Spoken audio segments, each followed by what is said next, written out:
नमस्कार मित्रांनो, लाडकी बहीण योजनेचे पैसे जर तुमच्या खात्यावरती येत नसतील, तर हा व्हिडिओ तुमच्यासाठी खूप महत्त्वाचा ठरणार आहे. कारण की बहुतेक जणांनी मला कमेंटमध्ये सांगितलेलं आहे, की "भाऊ आज माझे पैसे अजून आलेले नाही."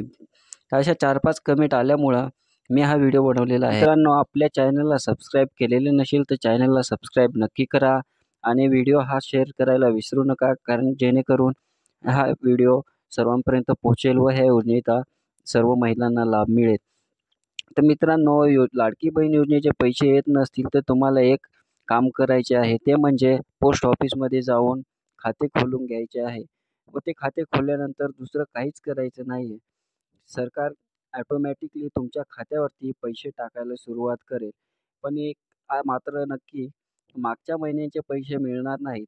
आता चालू महिन्यापासून तुम्हाला ₹1500 यायला सुरुवात होईल. मागचे पैसे न मिळण्याचं कारण की ते तुमच्या अकाउंटवरती ऑलरेडी पाठवलेले आहेत, पण काही कारणांमुळं ते पैसे तुमच्या खात्यावरती पडलेले नाही. त्यामुळे तुम्ही पोस्ट ऑफिसमध्ये खाते खोलून घ्यायचे आहे व ह्या योजनेचा लाभ मिळवण्यासाठी हे खाते खोलून तुम्ही काहीच करायचे नाही. फक्त खाते खोलायचे आहे व 1 महिन्यानंतर ऑटोमॅटिकली तुमच्या खात्यावरती पैसे यायला सुरुवात होईल. पैसे यायला सुरुवात झाल्यानंतर आपल्या चॅनलला सबस्क्राईब नक्की करा. धन्यवाद मित्रांनो.